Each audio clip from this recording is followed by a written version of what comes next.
Why, hello, everybody. It is I, the real Randy Chavez, coming at you with D-Money, Doctor of Stuff, and Crypto Rain. How's everyone doing today? Fantastic. Yeah, good, Randy. Good, man.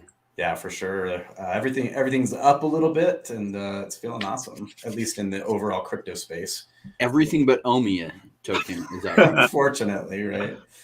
I am getting so much crap from my friends. They're like, what's OMI doing? It's in the toilet. It's not moving. It's like, and it's they're invested enough to notice when it does bad, but they're not invested enough to go in and watch all the VV videos or any of my videos and say like, oh, hey, there's reasons why that happens, like some delays on the changes. Yeah, and when it happens, it's like, buy more. It's freaking Christmas. You walk in like, oh, no, it's on a half price sale. Oh, it's on a 78% off sale.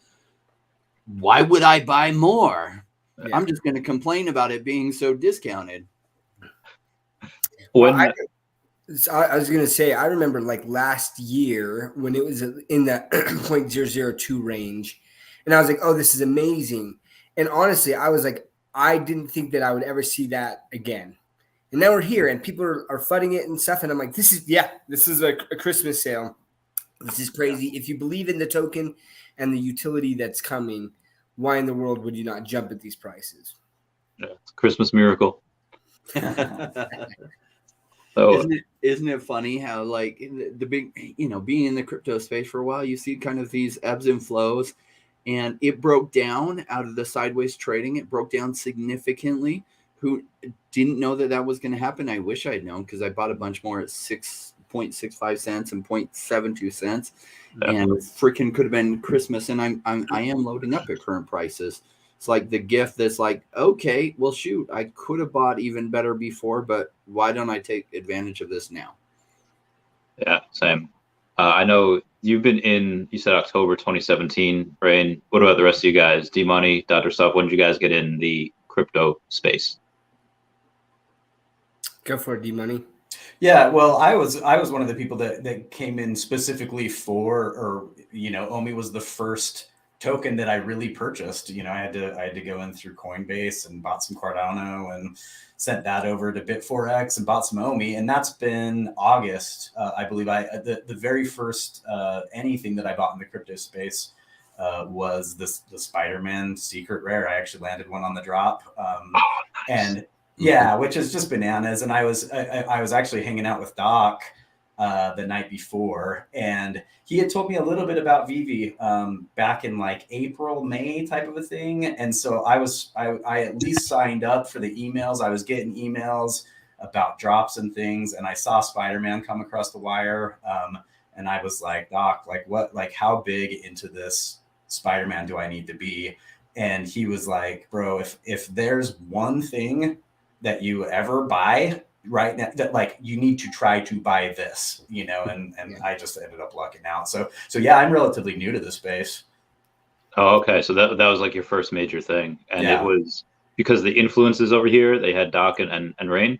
Yeah, no, 100%. I mean, I knew Doc a little bit better than I knew Rain at the time, but Rain and I had been chatting for a while as well. And so yeah, I mean, it ended up being, like I said, just fortuitous that I at least had some of those conversations to where I could recognize the value when I saw it, because I just didn't, I saw the ghost trap. That was one thing that caught my eye, and I was like, oh man, like that's super cool, but it just wasn't enough for me to take the plunge. And when I saw the Marvel license come through and then Spider-Man, I was just like, I mean, and again, I had to ask still. I wasn't like, oh, 100% I'm going to do this, and fortunately Doc was like, no, bro, like you need to do this. And Doc, why was your level of conviction so high? Was it because Rain had talked about it, or because you had come to it independently? Well, so Rain, so let me back up. So my introduction to crypto just in general, in 2013, a coworker of mine was super into like Bitcoin ish. Well, I say super. Like he was talking a lot about it, and I was like, okay, like explain Bitcoin to me, And he's like, well, I mean, it's kind of like this magic internet money, and I was like, what? I'm like, so they just created out of thin air, and she's like, yeah, and I was like, I'm out, And so, like. it wasn't until 2017 that, like, as part of my job, I started kind of looking into the crypto space in general and understanding, because I'm in finance. And so like I in 2017 I bought some Ethereum, really not knowing what it was, but I wanted to download the Coinbase app, and Yeah. understand it a little bit better, and understand like not even knowing that that was kind of like a, a custodial wallet or any of that stuff.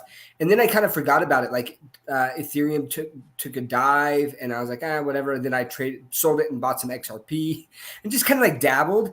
But it wasn't really until, and Rain had been talking to me for like a year about crypto, right? Like he'd been in it for a while, and he's like, I'm like throwing everything in. This is kind of the next step. And I was like, yeah. But with Veve, what happened is he came to me in March and was like, you got to check this out, man. Because I definitely am a big DC and Marvel fan. And he was like, this is the first. So he shows me the Todd, right? Yeah. And that's what was available on the market. The Rizzo was sold out, but he was just like, and there was a ton of them on the market. I think my first buy was in like the 1700s of a Todd, on the market. But and he's like, this is the first like superhero on the blockchain. And I was like, that's like a pretty big deal, right? And so I started looking into it more and more, and more research I did. Just like I listened to every AMA, right, with Dan and David, and just really just took a deep dive into that, and read the tokenomics, a white paper of OMI, and I was just like, this is massive, man. And I was telling everyone, and no one would listen to me, man. And even now, like those people are just like they're in it now, but they're like, man, I wish I would have like jumped in when you were telling me about it back in like March and April of last year. Yeah, those Todds going for like $400, and the Eddie Risso's going for like $1,500-$1,700. Mm-hmm. Wish. I mean, I had all of them at one point. I did sell the Todd recently, over the last like month, but I still got the rest of the set. Are you guys like collecting all the sets? Are you guys going and just like, nah, I'd like these one things over here? Are you doing it for the master collector points? What's y'all strategy? That's a great question. Why don't we just kind of go in turn? Because we all have different strategies. I've got kind of a mix of both. So the things that I think will do really, really well as a collectible, like I bought a bunch of Winnie the Poohs. I bought one of each of this series of the new Golden Moments sets that came out that day, but then a whole bunch of extra Winnie the Poohs, because probably when Disney people come in, that'll outperform the other stuff, just as a guess. So like, but I've gone back and completed some of the sets. I still don't have a Rizzo, but I have a few Todds. I did have 5. Well, 2 of them being my wife's, and she sold one and I sold one. So I still have 2. She has 1. I bought, unfortunately, a bunch of the Joe Madureira ones. I think the McFarlane was sold out, and I bought like 10 of the Madureira ones, and I sold a few of those.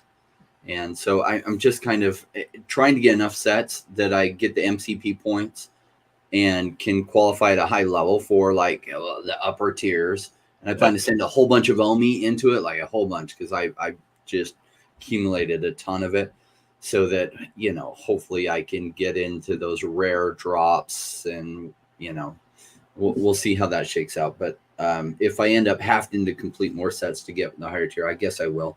But for now, I'm looking at appreciation percentage wise, combined with taking into account what sets. Do you guys wear that $50,000 staking tier, like that highest one? Yeah, for OMI. I mean, that's not official, right? But that they've mentioned that multiple times. That's probably going to be like a threshold for OMI, where if it's $50,000 worth of OMI. So if that varies, right? If you dip below it, you get kicked out.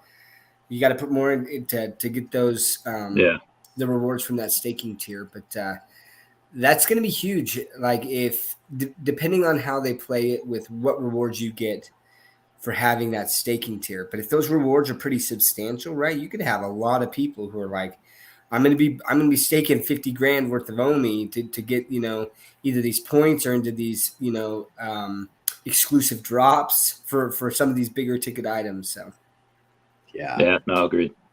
Can't wait.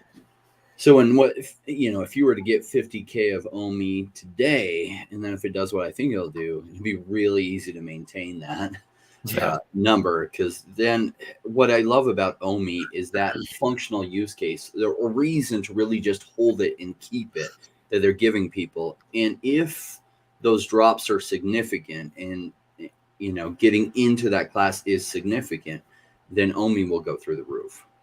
If it's kind of like, oh, you get early access to this IP that nobody's ever heard of, and we think they're really cool, but it's like, Yeah, you get special access to the Wolverine drop. It's like, yes, oh my gosh, and the OMI token goes crazy, right? So I always have the Wolverine. There we go. I need to have a Darth Vader mask.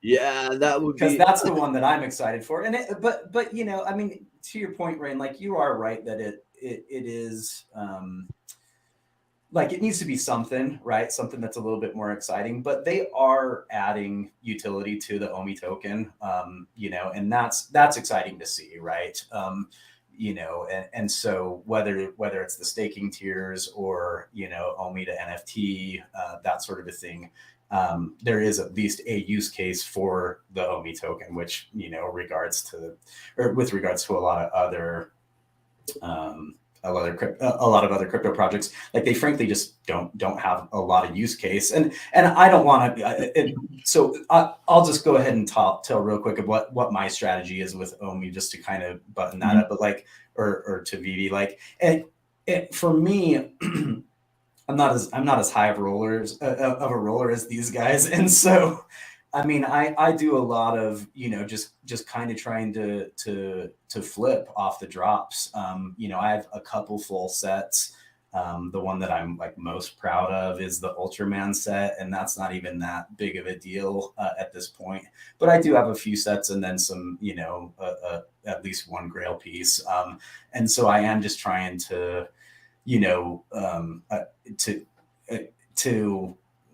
to flip and to be able to just add value as I'm able to, make some decent returns on some drops that I grab and that sort of a thing. So that's kind of where I'm at. Okay, so which Ultraman set do you have? Is that all the posters or the one with the the collectibles? Okay. Yeah, the Edo. I was lucky enough to land the Edo on the drop, and I needed that one. I had the other three. Doc was pissed. Like we text all the time, about drops, and like that was, I think that's the only time that you've called me after a drop, and you were like, I'm ready to freaking throw my phone against the wall. Like, I can't believe you just got that, and it hasn't turned out to be like, that big of a deal. I'm like, well, I'll trade you for your Walt statue, like, because I didn't get that one, and so like, yeah. There's so many people that have been selling their stuff for OMI because they know that the trade-off right now is relatively even, but for like a Walt to 4x, it would have to be an all-time high. It would have to go to like $72,000, which I'm sure it will. But for OMI to 4x, that's relatively that would, I guess, be almost all-time high for us as well. But we just haven't had that utility yet, which we're getting. But again, that Walt for 18,000 gems, you could go and probably get for like $10,000 or $12,000 if you do it in any type of currency, whether it's OMI, USDT, something like that. Have you guys partaken in those types of transactions? The off-market transactions, is that what you're saying? No, man. Like I've thought about it. I've been tempted multiple times, and I will not throw shade at anyone who does that. Like, but my thing is this: I will throw shade at the people who do the off-market transactions, but then complain about bots. Yeah, that's the only shit I'll throw there, because I'm like, you can't have it both ways, man. The reason you're doing these off-market transactions is because of the bots, but you're the one feeding the bots. If no one was doing those off-market transactions, there would be no reason for the bots to be there because they wouldn't be able to extract that value, right? So, like, for me, I mean, it's and I'll jump on to like the collecting strategy. I am more about the twofold: the investment portion of it, which, man, I've had people on Twitter Spaces and they're like, it's a collectibles app, and I'm like, agreed. I agree, but at the same time, when someone buys a piece of art that they absolutely love, not all the time, but a lot of the time, if they're buying a Picasso, it's also for the social flex, and then like, I can afford this, but then also the potential appreciation, right? Yeah. And if Veve truly was just a collectibles app, we wouldn't have a marketplace. You know, the expectation would be you just buy it and you like it and you show it off in AR, but they have this secondary market for a reason. But so like, I do the investment portion of it, but then also, so I have about like, I think it's like 46 or 47 sets. So not, I mean, whatever, like that's okay. Like I look at some of those other people that are just like 90, 110. I'm not there, but like, so I'm kind of middle of the pack there, but I'm stacking a lot. I've stacked a lot of the comics and things of the ones that I think that are underappreciated, and stacking that. And then kind of as they go up in value, selling some off. And then if the value dips again, just buying back in and trying to collect more of the, like, what I feel are very substantial and important comics. Yeah. Yeah, no, agreed. And I would also think that if you have like a cheaper amount of sets, like, or not cheaper amount, if you have a smaller amount of sets, it would get harder to compete in that master collector program from those people that have 80 plus sets. So I didn't go too crazy with it. I sold a few sets and put a lot into like the alligator Lokis just because I like them. But I have a reso, have first appearance. It was Fantastic Four #1, that one, which I was pretty well. But what are some of you guys grails or grail goals that you guys have? I'll talk about this. So my luck on Veve drops, I can't say I haven't had any. Do you remember that comic drop with what's his name? It was the first one that only had 10,000 mints. Oh, the King drop. The King drop, right? Yeah. I got like a secret rare on that drop with a really low mint number. So like, I can't say I haven't had good luck, but I had to buy Spider-Man, the secret rare. I had to buy it on the resale market. I bought one off Doctor of Stuff for 1 ETH at the time because he needed more liquidity that side, and getting that many gems in was a pain, right? So we worked out that deal, and then the price dropped to about 1,800, and I was like, oh, but I knew the long term was good, and it was a fair deal at the time. Doctor of Stuff happened to land 2 on that drop because it got a rebound too, which was amazing.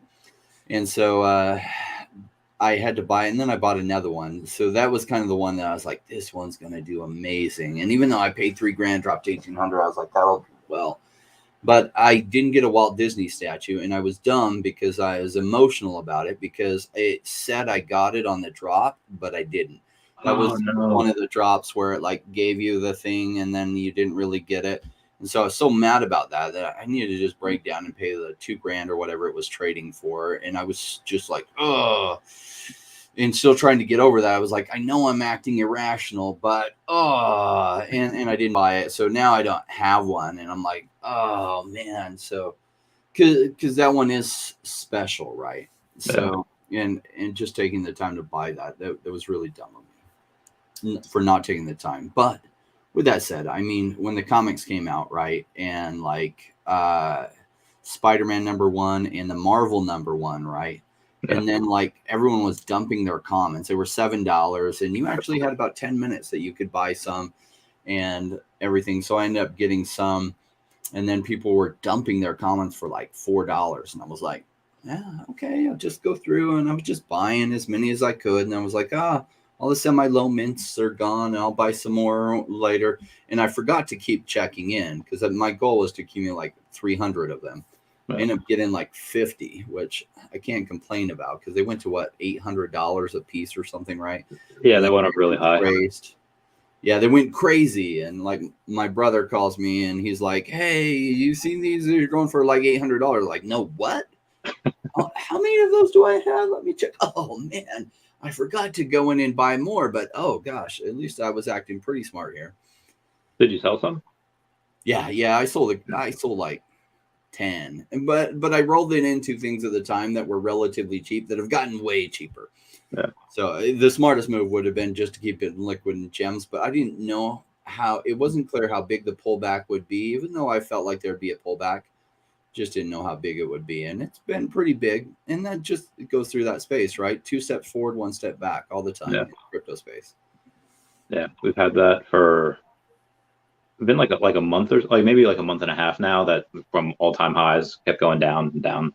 I've like D-Money, Dr. Stuff, have you guys capitalized on any of that, on all the cheap things?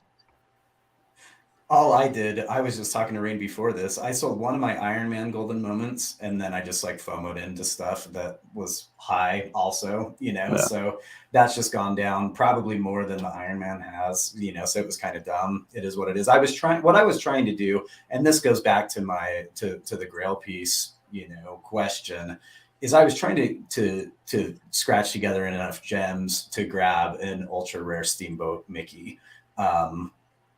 And that really is for me probably like the number one Grail piece. I just think, and you know, you can talk about first appearance, whatever you want, with the Walt statue, which is still obviously an amazing piece, but the first NFT of the first cartoon, like crazy, right? You know, like, so for me, that's just something that for one thing I think will do very well over time, but I just want to have that piece and I don't have it yet. I probably should just stack up and put some money in to gems and just grab it while we are down a little bit. So that's kind of my number one my number one Grail piece that I'm looking to grab right now. There are others, of course. But yeah, what about you, Doc? What's something that you don't have that you really want? Man, the Rizzo and the HQ19. Those are the two pieces. I mean, I've got a decent amount of Grails. Got a Walt or partner statue. Got the Spider-Man secret rare.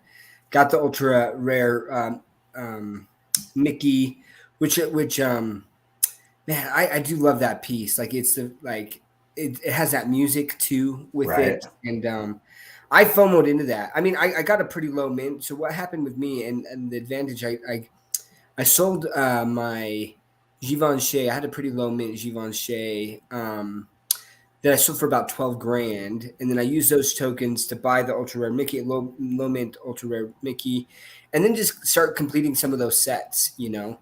And while it's been down, like honestly, I keep looking. For me, this is my thought with the investment strategy as I'm collecting too, is I'm looking at the stuff that I think is undervalued. And right now I think the rare comics, all the rare comics are way undervalued for what they provide point wise to the master collector program.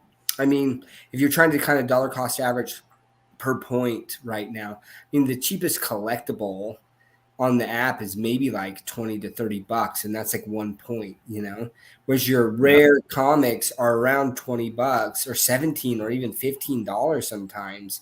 And that's going to give you 2 points. So I'm looking at stuff like that and I'm saying, all right, well, when the master collector program comes out and people do start foaming into trying to get points, what's going to pump?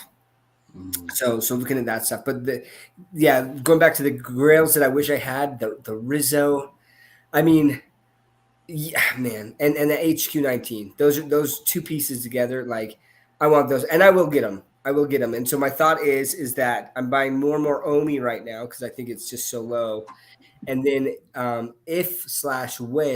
that OMI pumps, right, and then you can do OMI to NFT. I'm going to get into the HQ19 and the Rizzo.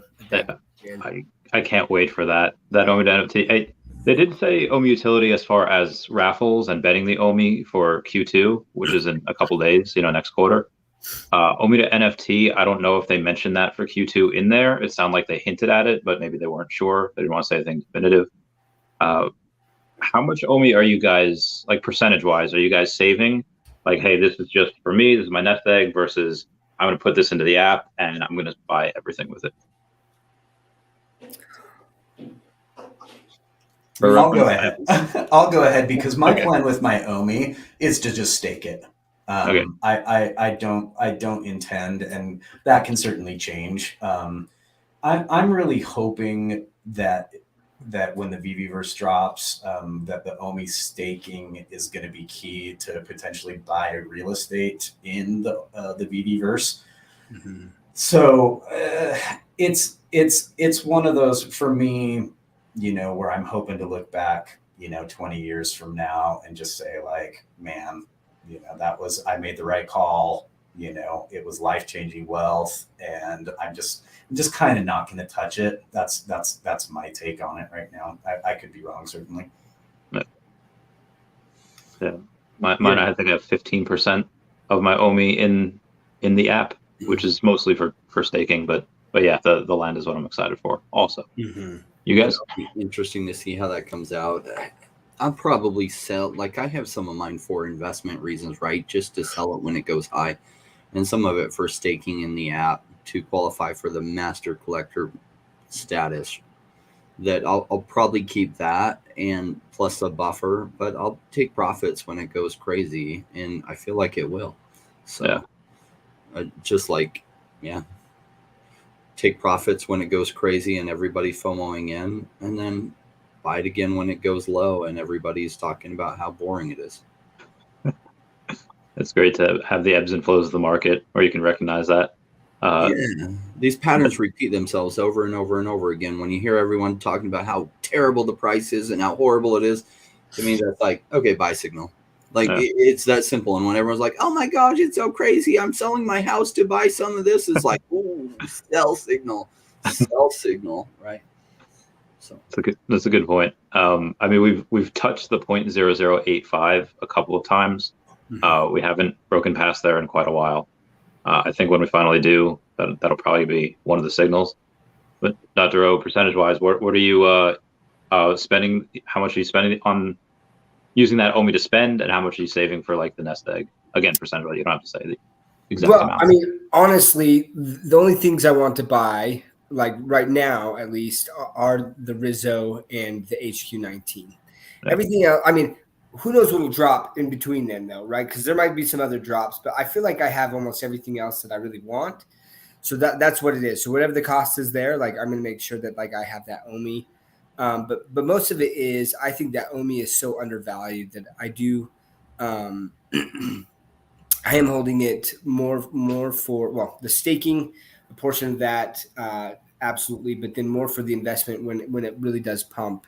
And I'm not super good at timing the market, but this is what I've decided is my sell signal. I remember in January, some of my buddies who I talked to in March and April of last year that have kind of been following Veve, they're like, oh, like how much is this worth now? Like should I jump in? And that was at the point where I told him, I said, if I were you, if I was a new person jumping in, I would not be buying these things at these prices. Yeah. And yet I was still buying things at those prices, And I was like, oh my gosh, like why? So I think going forward, that's going to be one of my sell signals is if people are jumping in, some of my buddies, and I'm like, man, I don't want to like lead these people astray. Would I tell these people to jump in and buy some of these things? And if the answer to that is no, then that's when I'm going to be like, maybe I'm going to start selling some things because we have kind of hit a peak. And then just wait. And then because we talked about strategies, I'm like, I'm holding some gems off for when the MTL comes out because I know that prices are going to tank. But I just saw so many things that like started to drop. And I was like, well, I'm going to buy this, not realizing that it was going to drop as substantially as it has. And we still don't even have MTL yet, That was surprising to me. But anyways, to answer your question, the majority of mine is going to go for investment and holding that. Then whatever I need for the staking, depending on what the staking tiers are, like what they offer, I'm going to be allocating there. And then really the other just to purchase is really going to be for that Harley Quinn. And one other thing too, I'd like to know your thoughts on this, Randy, but like sure. There's going to be some drops that are only in OMI, but it's going to be like non-IP stuff, right? Which will complete OMI burns, which I think are going to be awesome. And like, I feel like there's some pretty cool stuff that they could do. Like even like the physicals, what if they had like in your, the Veve background, like little light thing that some of, the Randy, Randy, man. Got it over there. Oh, you do got it. Okay, good. I was Yeah. gonna say you should be one of those people who got it. But like, what if you could buy that off the drop, the NFT, and then you get that physical that they ship or Oh, something? that'd be great. I mean, That should be what the promo codes part of what they should be before. yeah. So, I mean, you're gonna have. I think we're gonna have. It wasn't supposed to be like this. We're supposed to get MTL first, but I think we're gonna have OMI to NFT before all of MTL is rolled out, if that is indeed Q2. So you might not have to take your gems, and you could use that on other stuff, and then sell that stuff for OMI, and then cash out that way. But for that, they have a couple of things planned. Land should be 100% OMI burn, which is going to be freaking huge, because I've seen that before in like Decentraland, My Neighbor Alice, Earth 2. People go insane for land that is good, and maybe it's in good locations, but speculation on this, I feel like all of at least the IP that we currently have, like Marvel, DC, Disney, they might have their own separate sections within the VeVeVerse, which should mean the land around it should go for really, really large amounts. Because again, you would get that foot traffic if you are in between Disney and Marvel land, and you have a bunch of foot traffic. You should be able to go and put up like a sign or a billboard and be able to get ad revenue at some point, or just have somebody, not even from a major corporation, just somebody like, oh, hey, I'll rent that sign out for $100 a month. Co-subscribe to Real Randy Chavez. But to your comment that I brought this up at DesignerCon, and Reese liked it. I said, hey, wouldn't it be great to just have like a VV toilet paper in the VeVeVerse, so you could like throw it at other people's houses and TP them? I said, like, that's a really great idea. That's amazing. That would be so funny. But I think the houses are probably maybe only meant to be one level, but obviously it should be an upgrade for the showrooms, and it shouldn't cost that much more money.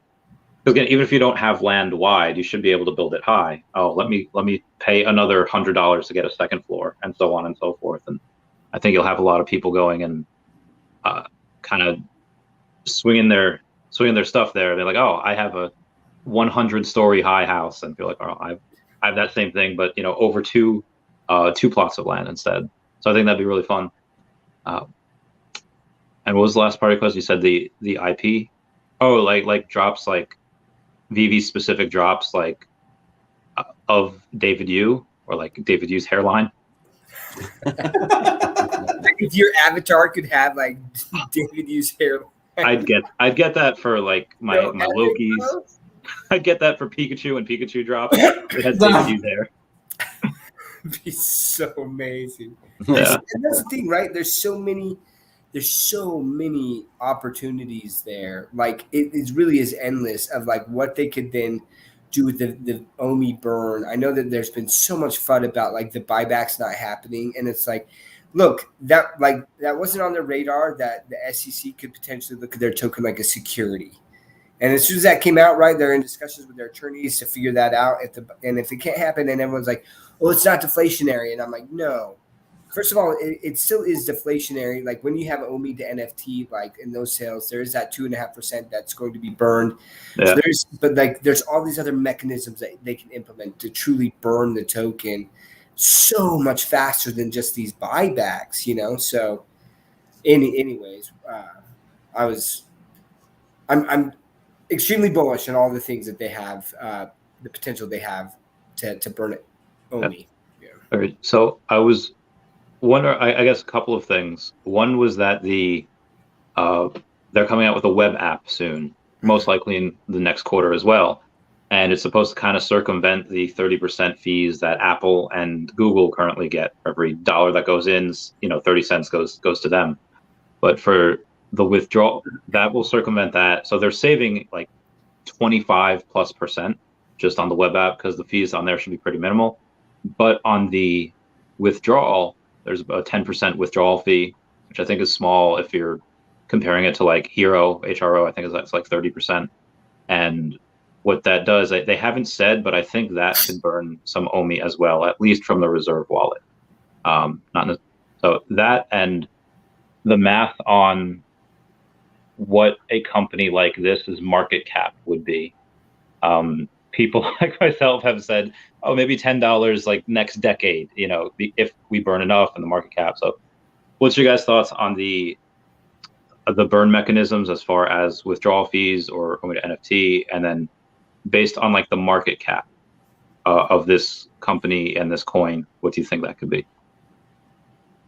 Maybe not necessarily the OMI price, but the market cap of what the token should be.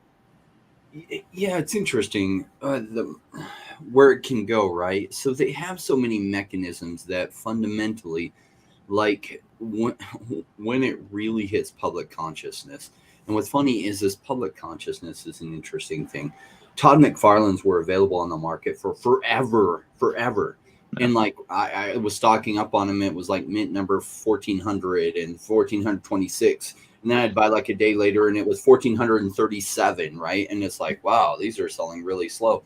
Yeah. And it was like, I don't see why these won't be amazing, because it should do really, really well. I mean, this Batman is incredible. And okay, it's like $100. Yes, and the Rizzo is even cheaper, but those are gone now. This one's going to do amazing. And you almost start to question whether you're right on that. Well, isn't that the case with the OMI token right now? There's like, it's set up so it should do amazing in the future. And it's not presently, and people are starting to lose faith, like, oh, it's not happening yet, so therefore it's not going to happen. No, it's just not happening yet, and it's going to go crazy, because then as it starts to go crazy, then people start talking about, oh my gosh, all this burn is happening. We already know that the burn is happening and going to happen more.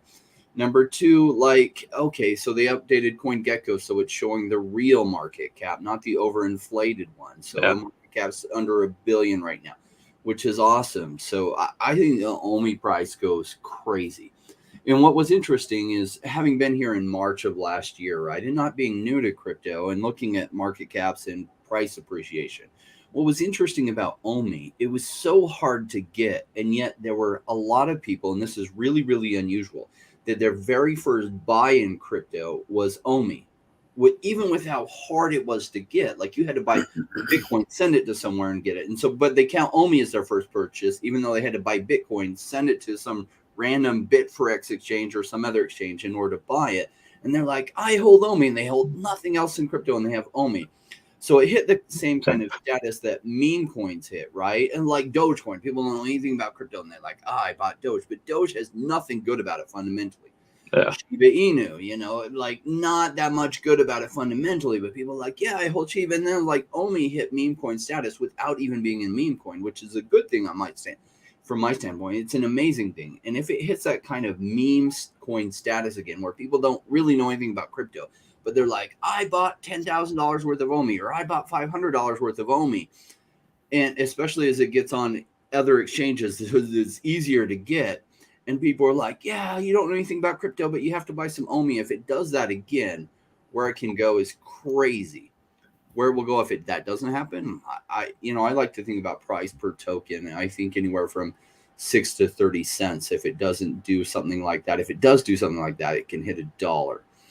So whether it will, I don't know. We just talk about probabilities and just what are some possible outcomes. Is what I'd be looking for. Like I'm looking for these price targets, 6 to 30 cents. If that doesn't happen, if I see that happening, I'm going to take profits a little bit slower until it hits some big numbers. D-Money, Dr. If you guys stuff on what the market, basically on just what the market cap you think should be. I mean, you could do it like Rain said, and just like what the price of per token should be, in your opinion, just based on the IP that we have, based on what's coming, based on plans that we might not know about. I'll let you go, Doc. I feel like Rain covered it really well, and this frankly is not my expertise. So go ahead, Doc. I mean, Rain and I talk about this quite a bit, right? And so yeah, market cap, like it's under $1 billion with the token burn. I mean, it's funny. Someone made that post, right, that you put up there, that like Crypto Rain, the OG, like OMI to $10. And like people laugh about that. Let me just point something out, right? There's this kind of like meme that goes on the internet, right, about this guy's tweet, where basically he was like, "Oh my gosh, Bitcoin's down to $3 again. Like I can't even handle this anymore. Like I'm out." Right? And everyone just laughs at that, and they're like, "Oh, well, they're laughing now, right? But I wonder how many of those people who are laughing now were like reading his tweet then and being like, yeah, man, totally get it, you know? And the thing with OMI, there's so much that we don't know, but there's so much that we do know. And all of the things that we do know, like Rain said, like we have the VeVeVerse, we have all these token burns, the utility is all coming. Now there's still some things like, look, I'm quote unquote an OMI moon boy, but like I also don't mind calling things out, right? They have been slow, and I'm so grateful for this latest AMA where they kind of pointed out where a lot of their funds are going, right? They're only getting like 55 cents on the dollar, right? Like for all this stuff with the Apple fees and that, I think even less. Yeah, well, for sure less, because then they have to pay the licensors, right, for these collectible drops. So like they're not getting a lot. And so I was like, okay, so they're not making nearly as much money as I thought they were. And so maybe that's why like the devs, I thought that they would have way more devs than they do. So once the conversion to the web app, I'm like, I'm committed. I'm going to be buying my gems off there. I want to support them as much as possible. But anyways, so I'm going to, there are definitely some things that they need to work on, and that slower pace is not good because the crypto space moves fast. But all that being said, when they implement this token utility, and we already know that they have some major IP, right, that everyone keeps alluding to, like, and there's certain steps that have to happen before it makes sense for them to even drop something like a Pokemon if they have that, or other major IP. But all of these things are coming, right? And so when I look at that, like, and with these token burns, I'm looking at 3 to 5 years, right? And Jeremy Padawar kind of did this thing where he did some math on like what the token burn could be.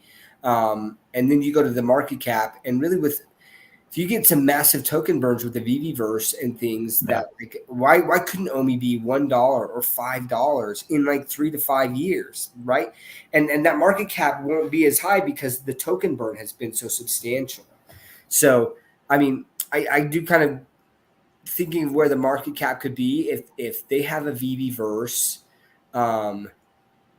going and they have all the massive IP, and in that VeVeVerse you can buy like Nike, at like sneaker NFTs, or if they partner with other major IPs, and one of their VeVeVerse is one of the main metaverses. Honestly, the market cap could be I don't even know, 50 billion, 100 billion. Like if you have worldwide adoption, it could go even higher than that, right? Like, so anyways, those are some of my thoughts. Yeah, the reason why I went and tried to focus on market cap is because Cathie Wood came out like a month or two ago saying that she believes by 2030, Ethereum will have a $20 trillion market cap. I was like, whoa, that's and granted it's in 8 years from now, but I figure if we are not, 1/10 of that market cap, and we have, let's say, a 200 billion circulating supply as far as OMI tokens left, we burned 112 billion. By that time, how do we get to a $2 trillion market cap? And it would be a $10 OMI. I was like, oh, all right, that's how the math works. So that was just my quick opinion on that. But when do you guys start taking profit? When do you guys start to go and say, all right, at 3 cents, 10 cents, and how much percentage? Do you take like 5% of your holdings and sell that? What's your guys' strategy on that? My thought is 6 to 10 cents is when I'm looking, right? But sometimes I take profits a little bit early if, say, OMI goes crazy, but some other things I really like are really, really cheap. Like right now, I'm buying more OMI. Why? Because it's relatively really cheap, and some other things are up. And so I'm selling them, rolling into more OMI. And so that's just, I sell high and buy lows. But my take profit zones are between 6 to 10 cents. I do watch closely and kind of update that based on what all is going on. And I know there will be a lot of people that start taking profits earlier, and I don't blame them, right? It's never a bad idea when it's gone up enough, to take your initial out completely and put it on the sides. That way you have worry-free money going forward. So if you put 1,000 into it or 10,000 and it goes up like 5x from what you bought, it's not a bad idea, and nobody blames you if you sell 20% to get all your money back out. I mean, that's just what smart investors do. Yeah. So I'm way bullish on this, and my risk profile is probably different from a lot of viewers. So for me, it's 6 to 10 cents, unless there's something so cheap and say, it's at like 4 cents and something else is down 95%, then of course I'm going to sell some off early to buy what's really cheap, which is part of what I'm doing right now to fund even more OMI. I was very happy with my position. It's at like Christmas Day prices. So I've been like, okay, what's up that I could sell to buy some more? Yeah, I'm definitely a rainmaker. That's what we call Rain's audience, right? As people who follow his principles of investing, and so for me, getting that initial out is important, like very important. And where the initials that I put in were around 2.6 and 2.8. If for that number to 10x for me, and to be able to pull out my initials and then be able to kind of take a free ride from that point on with the 90% that I still have, like that makes all the sense in the world to me. So that's probably when I'll be looking is more like a 3 cent. Okay. Yeah, and I'm gonna go more with like what Rain is saying too, like with the 3 to 6 cents, but only a small portion of that, because 3 to 6 cents, that's gonna take out way more than my initial, and I'll be good there. But like I just talked about a 3 to 5 year plan, and like Rain said, like it's gonna depend on what is happening in the market, like. OMI is definitely one of my bigger bags of stuff, but like I definitely have, I think I'm in like 40 or 50 different other crypto projects, with Metaverse land and just a lot of things going on. So when I tweet, it's funny because like I feel bad, I quote unquote feel bad for people who follow me on Twitter who are only OMI maximalists or VP maximalists.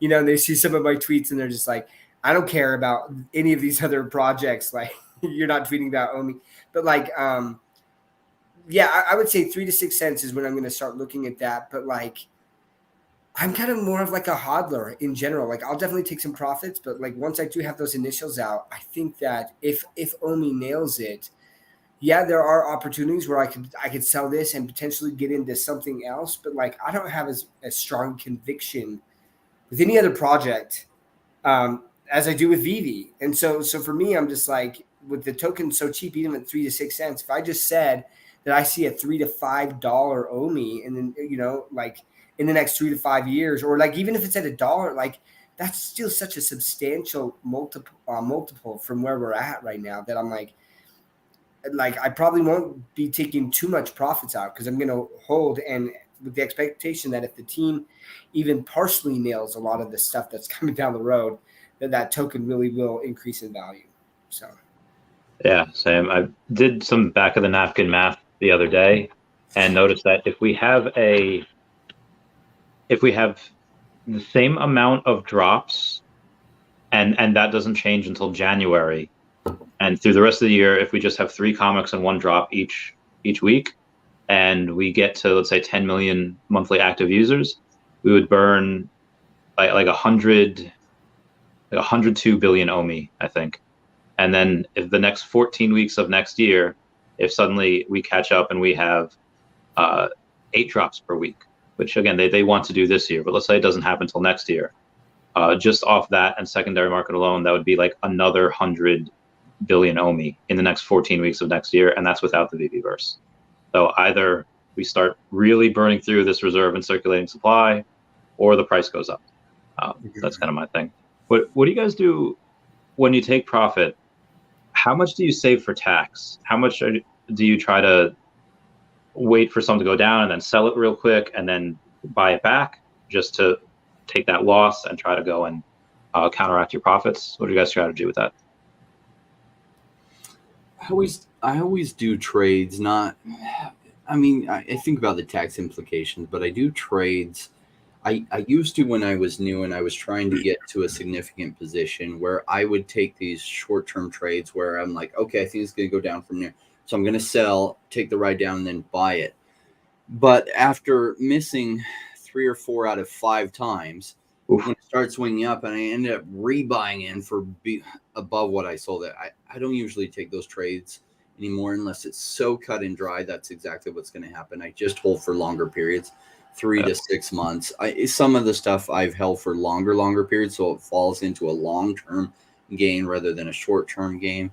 So that the tax incentives, my thought is this: I take profits when it's way up, because I'd rather say you have $1,000 invested, just for round numbers, and say sometimes in order to save on taxes, you'll take some positions and not take profits out when, say, it goes 20x. So your 1,000 turned into 20,000, but you're like, tax implications. So then by the time you sell it, you sell it at $3,000, and that's great, you have favorable tax implications, but you could have sold it at $20,000 and just paid whatever higher tax bracket you would have had to pay. It's like, I think now it's just like, okay, I'll pay the tax man. Like, oh shoot, he's gonna eat my lunch on this. Well, great, that's gonna pave some roads, and this is the highest point I think to take profits at. I'm just gonna eat the taxes on it. That's fine. It's just part of the game. I'd say 30%, man. That's what I do. When I'm taking profits, I take 30% of those profits and I set them aside for the tax man, just in case. I know that I'm more conservative in my investing like that. I don't like to be leveraged. And so like, if I could invest at 30% and it could go higher, it'd also go lower. Right. And like, so, yep, I do that. But then like you said, one of the strategies that I think is important, this is the first time, I definitely got heavily into crypto last year. And so I'm doing my taxes this year. And it's a bear, man. There's not a lot of software out there that like really tracks things very well. And so like, they're not capturing some of my cost basis on stuff. But one thing that I learned, right, like, and you alluded to this, Randy, is like, there is no 30-day wash rule with crypto like there is with stocks, right? Okay. So basically, if your position is down near the end of the year on stuff, you should just sell and buy back. You just sell it and you lock in that loss for that year and then buy back, and hopefully it goes up. Whereas if you don't sell, you don't get to account for that loss in your taxes, right? So that's something important. Now, that might change. Maybe this year they do lock in like a 30-day wash rule or something, but that is something to take into consideration, is like when you're at a loss position on certain things, like selling and then buying immediately right back, it resets your cost basis, but then you can take losses for tax purposes. But anyways. Yeah, it's good advice, Doc. And I'm in the same boat, really. Like, this is my first year of doing it. And so, and my positions in the crypto space are so much smaller, where Rain, I don't know how many projects you're invested in, hundreds, stock, tens. I'm in like less than 10, basically, so it's just not, it's going to be a bigger deal for me next year for sure. But I love that advice from Doc for sure. I mean, not financial advice. I'm well, not sure. I just want to put that out there, but that is what I'm doing. Yeah. So the reason I asked that is because I have I sold pretty much everything last year. Like, why I have such a big bag of OMIs, because I went all in. I sold Tesla stock. I sold all my Pokemon cards. I sold pretty much everything I had. And because that all went through my accounts, then it shows as income and as revenue. And it's just wasn't sure what to do. I wanted to see what you guys were doing. All right. Thank you for that. Any Real talk, any opinions on Apple Pay enabled on MetaMask and what that might do, just I guess for crypto at large, NFT projects at large, but more specifically Veve and OMI? I'll Go for it, Rain. What do you think? Yeah, we were going to cover it on our live stream today, which we did just a couple hours ago, and we ran out of time. So yeah, Rain, what are your thoughts? It's just another step towards mass adoption, right? So you're seeing all these on-ramps that didn't exist in 2017. Many of the audience weren't here in 2017, but it's amazing how far we've come. In 2017, I thought when I saw this technology, it's going to be huge, and I was shocked at how few people got it. The big champion of cryptocurrency and Bitcoin is going to happen was John McAfee at the time. If you think about it, like on the national stage, John McAfee would be a C or D player compared to people like Elon Musk and like Kathy Woods and like the big A-level players that are renouncing it. But still, you haven't seen mass adoption happen. But you are seeing the on-roads to mass adoption being paved, that like it's like that people can, because if you think about the complexity, how hard was it to buy OMI a year ago? You're like, oh, okay. How do I get it? Oh, what's Coinbase? How do I buy on Coinbase? Wait, then I have to send Bitcoin to, how do I do that? And literally you're sitting down with your friend for 2 hours trying to help them get money over there so they can buy OMI. What if it's as simple as using Apple Pay and they're like, oh, I can buy 2,000 OMI. Oh, $25. Oh yeah, simple. Let me just buy 2,000 OMI every week, So the on-ramps are coming so that, things can happen so much quicker. Agreed. Do you think that'll be a catalyst for OMI? It'll be one of the things that helps. We'll see how this all shakes out. Like, one of the reasons you take profits while you're ahead is because you never know. Like, one of the reasons I'm so big on OMI and that we're dedicating like a live stream that we do once a week on OMI, and I've talked so much about him, is because I like it as a strategic bet. But you never know if somebody's going to come in and change it. So that's why it's smart to take profits while you're ahead, because it's not completely unrealistic to think that OMI could be $10 in 10 years from now. It could be, but the word could is very strong. That's why as an investor, I'm like, nah, I take some money out, but then I leave some money for the long ride, right? That's like, oh, it could go to $10. And then when it does, it's like, you've taken your profits out. It's a risk-free bag.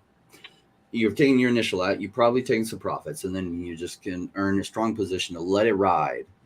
And with OMI, most of the stuff I'm going to be selling. I do think we have a massive leg of the bull run coming in the next 3 to 6 months, and it will be amazing, making last March look small.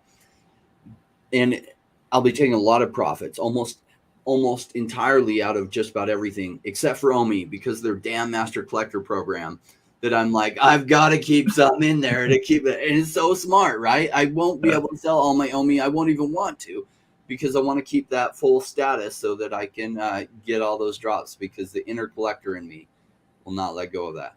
Okay.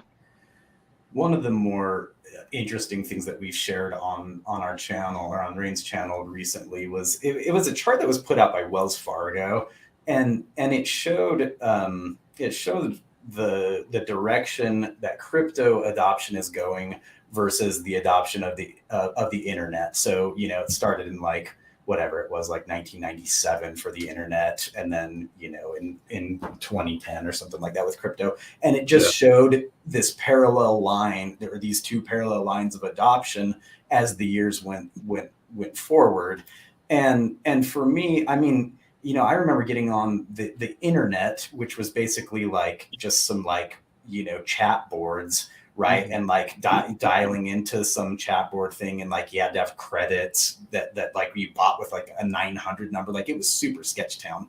This was when I was like 12 years old, right? And like and then all of a sudden like America Online was just mailing CDs out, like CD-ROMs in the mail for and that's still, like, you think about what a big deal that was compared to what I was doing on these chat board things.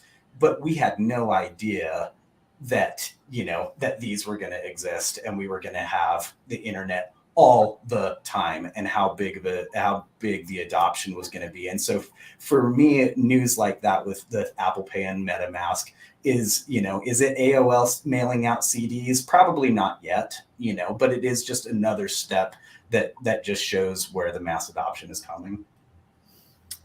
So to answer your question, Randy, I do think that it's going to be a bigger catalyst for OMI, right? Because it is a pain. It's a pain. I've talked to so many people. Now, we'll see how big, because there are other exchanges that OMI will eventually get on, right? So if it gets on Coinbase, right, that's pretty simple too, and it'll probably be cheaper than doing that. But until then, the ability to be able to be like, oh no, just use your Apple Pay and you can buy it, and then through MetaMask, and that ease of access, that's when tokens really start. I mean, to gain adoption, and that trading volume increases pretty substantially.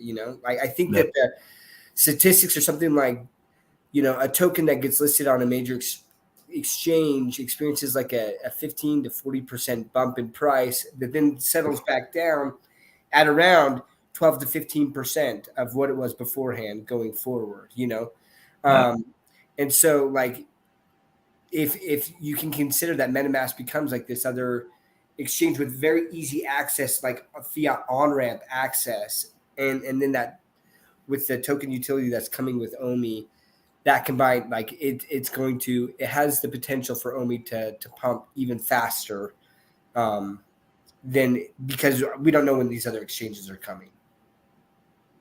Agreed. I think that also they haven't done any marketing for this really as well. Right. And part of the reason why I love it is that they're similar to Tesla and the fact that they don't really need to do marketing. The collectibles kind of sell themselves. But also in that aspect, I think that other people, like if they give out a Randy Chavez NFT, I'm going to do marketing myself. Like if they had a Crypto Rain channel NFT, you guys would probably do it. So I think that if they could probably get other YouTubers like, hey, we'll do we'll give away your NFT, we'll sell it, we'll give you a portion of the proceeds. That's probably what's going to happen with it. One of the other things I was thinking of is that Michael Saylor has just taken out, I think, $205 million loan to get more Bitcoin. When do you guys see institutional investing, smart money move from Bitcoin, Ethereum, and go into other altcoins like Cardano and like Solana or potentially OMI, considering that we are the only crypto currently associated with Disney? We are seeing it a little bit, right, Rain? I know that I've seen articles about Cardano, at least, right? So I got distracted a little bit. The audience could see me looking away. My friend texted me and said Comey bought HRO, and I was trying my best to verify that. What? I hadn't heard that. So it's not verified. So I missed the question because that would be huge news if that's true. HRO just released some DC collectible cards that you buy the packs and you can scan them in. They just did a pre-sale on it. I ordered a bunch myself. But I was like, please send links. And so I got you links because that would be big news. They will have some. Yeah, I'm not seeing it that you could scan. Yeah, and I just Googled it to see. That might be fake news. That would be big news if they did, but my apologies for the distraction. No, it's all good. Like, please give me data. We're live talking about it. That he's seeing this on the VV Facebook page. They're saying that you can already purchase HRR. Oh, you can already purchase HRO cards with OMI. Yeah, with OMI on Immutable X. That's not the same as. Because I do like HRO. I do like the hero cards. I have a couple. I have the app. I've mentioned them on a few podcasts, and I've had Hello K on, who's a software engineer, and he's really big into OMI. And he said the only other project that he's gone into the last year has been this Heroes HRO. Yeah. But yeah, I think you have the GameStop NFT marketplace that's going to come online, and Coinbase, which has invested a lot of money into Immutable X. They're going to be interoperable with OpenSea. So you do have all of these Hero and these VV NFTs that are going to be able to get on 4 marketplaces in the future, which is nuts. Can't wait for that. I forget the question that I had beforehand. So I totally had a squirrel moment. I was like, wait, what? Give me the details on this. That would be huge. So I remember it now. It was, when do you think you see institutional investing, switching from like Michael Saylor taking out $200 million to buy Bitcoin, moving on from Bitcoin and Ethereum to go to other altcoins like Cardano, Solana, and OMI? So it'd be hard for institutions to buy stuff like that because the risk profiles, right? And is it wise for them to buy assets like that because the price swings are so volatile? For me, all I get is crap at home when my portfolio's down 50 or 60%. But if you're a CEO, you get fired by your board. Yeah. And so we'll see how much they can put into assets like that unless they strategically make sense, because they have to make, especially if they're publicly traded, they have to make a case to their board of directors and then to their shareholders, right? And they can get voted out at any time. The CEO has to worry about that. And so they'll be really slow to go into assets. That's why they've been really slow to go into Bitcoin and ETH even, because even the volatility of Bitcoin, if you think about the high of 20,000, it then retraced all the way down to 3,200. Well, that is what is massive. That, 86% or 87% retracement or something. And that's something that a CEO gets fired for, even if you only put 2% or 1% of the company's assets in it. So Privately held companies, totally different story. They can make whatever choices they want. And then, Michael Saylor is smart and that he's borrowing fiat in essence to buy more Bitcoin. And he knows that, paying back that loan, dollars are, devaluing themselves, whereas the Bitcoin's not. So, I mean, where can I sign up for that? I can get these low interest rate loans to buy Bitcoin, right? Yeah, absolutely. I don't like buying leverage. I would take that bet. I'm in a lot of risky altcoins. I wouldn't do it with any of the altcoins that I'm in, borrow money. But if I could get a long-term loan like that to buy $200 million worth of Bitcoin, sure, I'd take that bet. Yeah. And for the rest of you guys, are there any other tech companies that you have gone on and invested in? Because we have had some delays, which some people don't understand that tech typically has delays. Like I was supposed to get my Tesla Cybertruck this year, not going to until next year. And again, that's $1 trillion company that delayed one of their products a year. Have any of you guys invested in anything like Tesla or Square or PayPal, something like that? Yeah, I mean, I've got stock all over the place, but like just from the tech side, I'll put it this way, right? With some of the crypto projects that I'm in, and Rain and D Money can say the same thing, but like it's so funny to me when people are like, "Yep, there's all these delays," and they're bringing up HRO, and they're like, "Well, HRO has cash out features right now," and like. Okay, but you know what? That was in their roadmap. That wasn't in Veve's roadmap. So then they had to go, after they've already built stuff out, go back and re-engineer. That takes even more time than just building it out right the first time, right? And these are the things that you just have to look at like holistically and say, okay, let's be reasonable and say, what are the expectations of any company when things like this happen? So if there's a change in their roadmap and they're adjusting to market to be flexible, but man, things are delayed all the time. I've been in projects where literally the day before they are releasing their token to the public, they'll change the tokenomics from a private sale. Like nothing we can do. Like, yeah, sure. Like I guess I could file like a lawsuit, but then like by the time that's settled, like the tokens might be worth 0, right? So it's just like it is what it is. And this happens. These type of things happen in the crypto space, they happen in the tech space, in stocks, like delays happen. I mean, like, I don't know. And it's funny to me where people will apply like different logical reasoning to crypto than they will to like your normal tech stocks, like Apple, right? So Apple, they're not coming out with their next product until, or like the new iPhone, it doesn't happen until like it's once a year or something like that, right? And they're just like, hey, Veve, I think we implemented this and this and this and this and this and this and this, these 15 things that we want to make the app better. And it's like, we've been a company for like a year and a half. Chill. We're building it out, right? And we'll be there. But like, then they see this HRO, this shiny new toy, and they're like, okay. And I'm like, that's what Veve was last year, right? This shiny new toy. But I'm like, you go to HRO, and it's like, I'm really interested to see, and don't get me wrong, I'm not throwing shade at HRO. Some of their comment cards like look incredible. They look amazing. But like, it'll be interesting to see in a year and a half where people are with HRO, right? Are they fudding HRO because something didn't happen the way that they did, And again, I'm taking a look long-term at the team. I think that Veve, like the team themselves, have a very long-term vision. And I think that they are visionaries.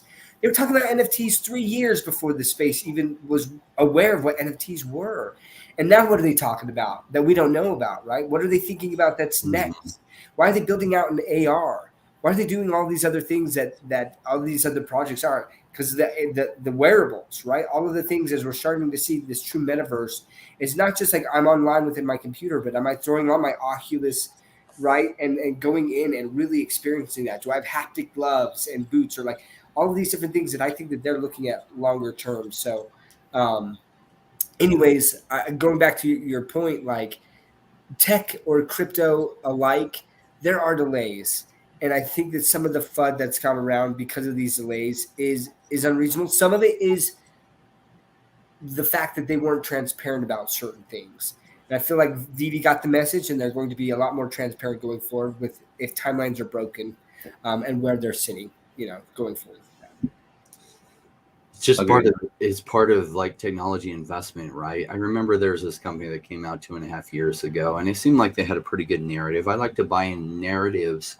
In this case, the company was like 3 people that were younger, and I'd seen a video with an AMA, and they were in this space, and they were talking about this idea that they were doing this virtual land sale, and they had this idea that gaming and crypto would merge well. And there wasn't a lot of people talking about that. And I was like, So I invested in their land sale. And they were selling for, they had like Mystic Land and Savannah Land and Forest Land. And I was like, oh. And so like their Mystic Land at the time cost like 1 ETH, which was about $75 during the bear market. And, their land launch, and later you could trade it on the ETH marketplace. So you could sell your land through like OpenSea and stuff. And that Mystic Land was selling for like half an ETH or 0.4 ETH. And ETH at the time was a little bit up, but things were way down, and there was just delay after delay. And I'm talking about Axie Infinity. And do you know where that land went 2 years later? Because it did terrible for 9 months, 18 months. And then it went to, that Mystic Land that cost $75 or 1 ETH at the time, went to like 50 to 70 ETH when ETH was worth $3,000 to $5,000.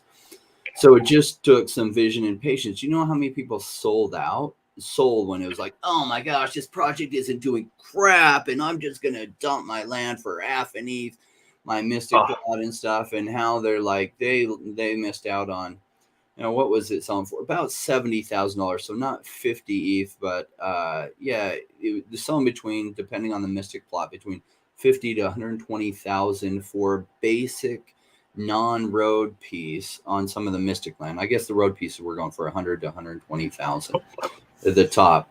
And you could have bought it for $75 and some vision. But I say and some vision because you know how many people didn't wait for that? And they're just like, this stupid project is taking forever, and this is never going to happen. This stupid play to earn. They're not going to ever make it happen, right? Because they didn't just have some patience. And so it does take some guesses.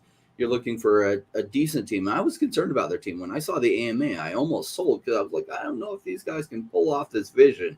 But I did really like their narrative. And then they got backed by a really, really strong company. And that solidified and strengthened them.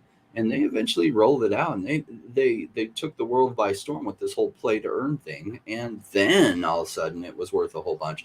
After years of delay, what seemed like years of delays, right? So, back to Dr. O's stuff about, he was saying like HRO was thinking about NFTs when there were no NFTs. Reminds me of the one meme that I saw, I think of like Ben Franklin or Thomas Jefferson saying like, you knew that they were stoners, the founding fathers, because how do you think about electricity when there is no electricity? So I think that some of these developers, some of these people, and I don't say this in a derogatory way at all. I say this in like this is how they did it. Like how to explain their genius is that they may or may not have microdosed or taken some hallucinogens in order like, oh, hey, we could do this.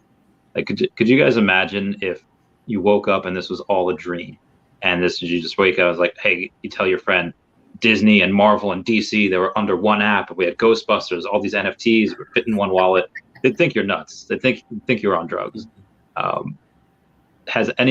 me, and I'll preface this, I'll go first, saying that most of my investing the last 4 years has come from tripping on Lucy.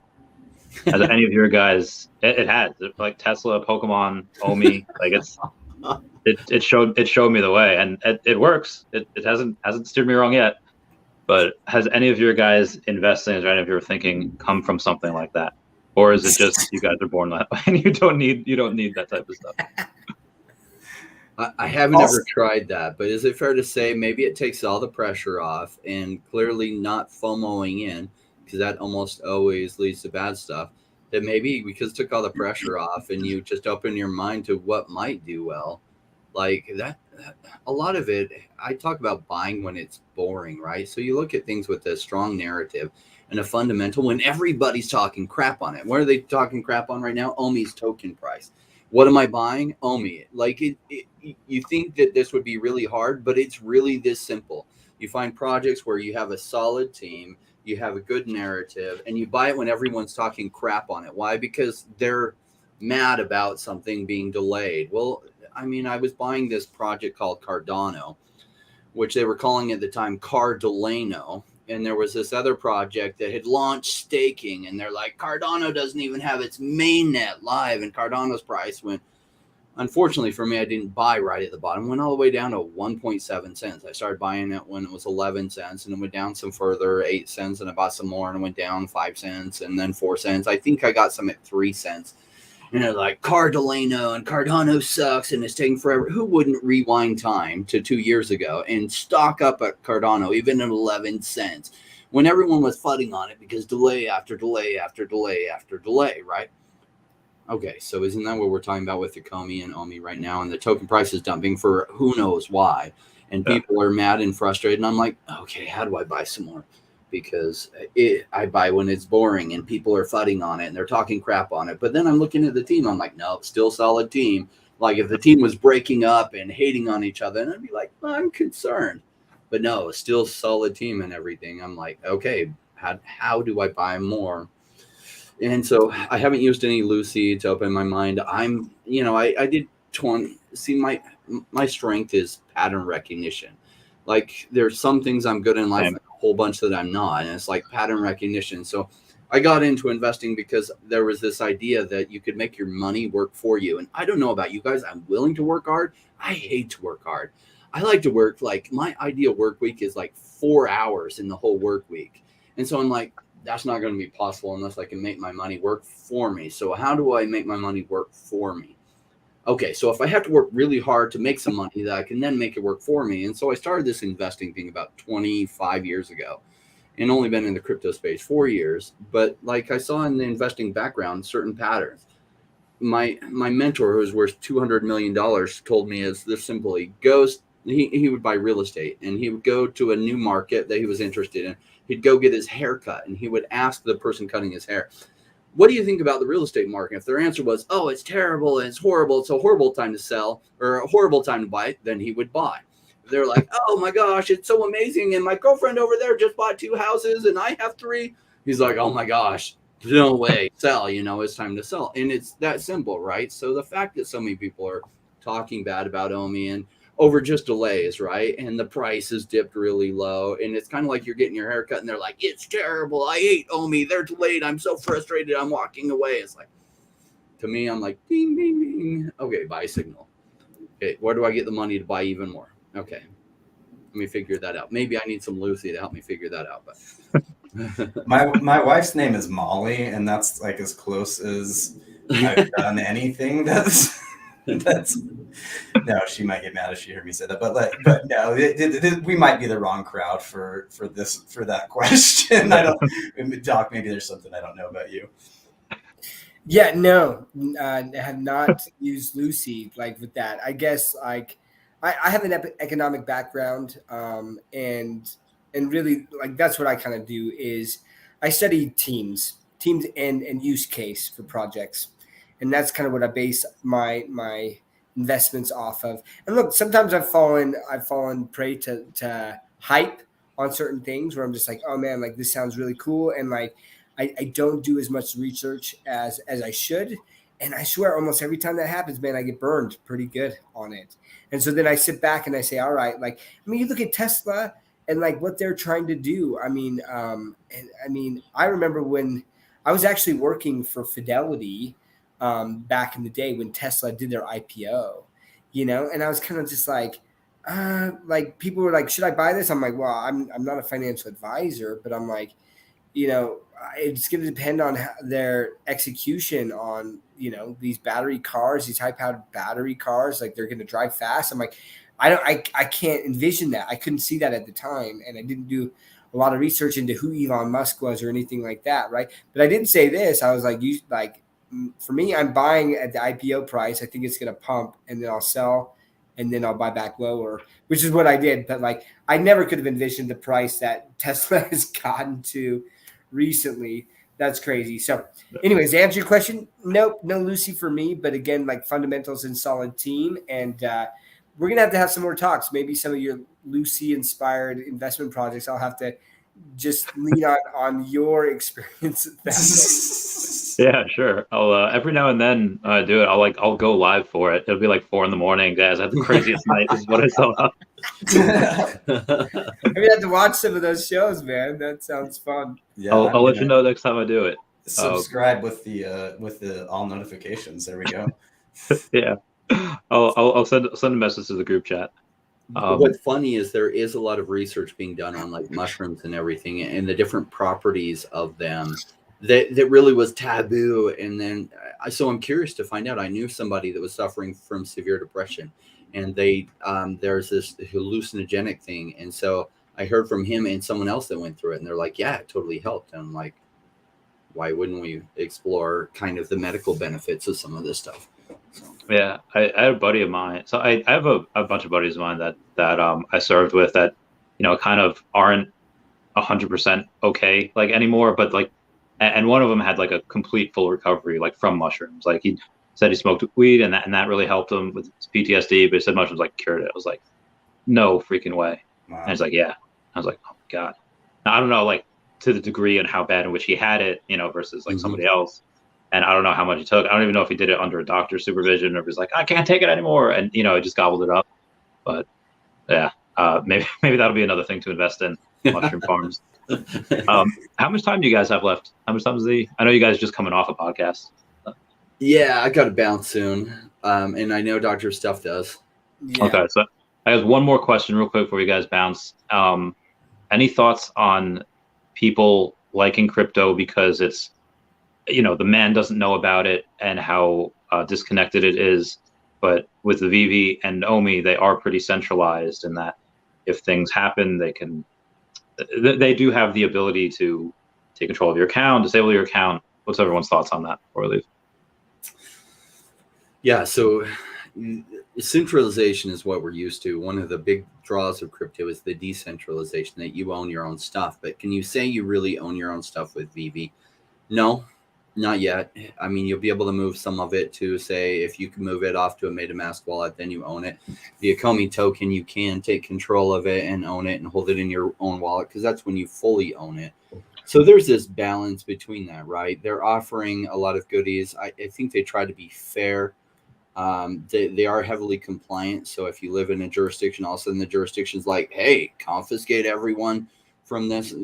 It's going to happen because they're going to be compliant with it, because your politicians set the rules for that country and they're going to comply with it. And so it's just something to be conscious and aware of. So that, and over time, then as you can move certain collectibles off to MetaMask, and that's why some people say, oh, they're not true NFTs. You don't own it, and they're not wrong on that. You don't. You own a rights to it on the platform as long as the platform continues to allow you those rights, really, as if you think about it. Yeah, I'll jump on that as well. Like, here's the thing. One of the crucial elements for Veve to be successful is mass adoption. And then this hybrid, right? They're kind of this like 1 foot in like the centralized world and then 1 foot in the crypto world, which is more decentralization. There's pros and cons, man, to both. But like there's some big money that they're not going to feel comfortable, or they're not going to know. There's big money in both spaces, in the crypto space and outside the crypto space. There's going to be people who honestly they want the guardrails there, right? So you think about like what happened with the Bored Ape Yacht Club and some of that social engineering and phishing that happened, where all of these Bored Apes were stolen. Well, we've seen some people's Veve accounts hacked and the collectibles stolen and they're returned to them, right? And how awesome is that can happen? Whereas if they were out on OpenSea, it's just like, sorry, like you're out of luck, right? Like you just didn't do that. And so there are protections there. And I think the mass market want those protections. And the mass market is what's going to come in, and they are going to come in with all of that money and that buying pressure that's going to hopefully, like, the prices of some of these collectibles will go up, and OMI will go up with that. But as there are more and more guardrails, look, like, the president of the United States just came out with this executive order basically with the mandate to these agencies, regulatory agencies, being like, you need to wrap your arms around what this DeFi crypto space is, right? And let's get some guardrails in place. We're looking at trying to create like their own central bank digital currency and kind of move into this next era, right? First, we went from the gold standard, now then to fiat, and now it's a digital type currency like that we're moving towards. So I think in general, the whole space is moving that way. But as much as the crypto space doesn't like that centralization, and there are some strong benefits with decentralization, right? With smart contracts, but there's also faults where you can initiate poor smart contracts that don't do the things that you think they're going to do. So I think that Veve's in this perfect little spot in between the two, right? And they're this bridge, and because of that bridge, there's going to be a lot more mass adoption that actually comes into the crypto space just because of them. So it's pretty awesome. Yeah, and I was going to say something similar to Doc. So just basically parroting that I really do think that's, I mean, you know, you see banks that are insured, right? People like that, right? It's a warm, fuzzy feeling. And as a whole, I really do think, like you said, Doc, that the masses want those types of things in place. And we're short on time, so I'll just kind of leave it at that. All right, guys, thank you so much. You guys have been great this past 90 minutes. Thanks for having us, man. It's been a blast. I can't believe it's been 90 minutes, frankly. It's gone by. Yeah, it goes by fast. Yeah. A lot of us, we all get turns to talk and stuff, so it doesn't feel like that long. Definitely easier on the voices instead of doing something by yourself. But thank you guys. Everyone, please comment, like, and subscribe. Comments are good for the YouTube algorithm. Everyone say bye-bye to Dashi, and I'll catch you all later. Peace. All right.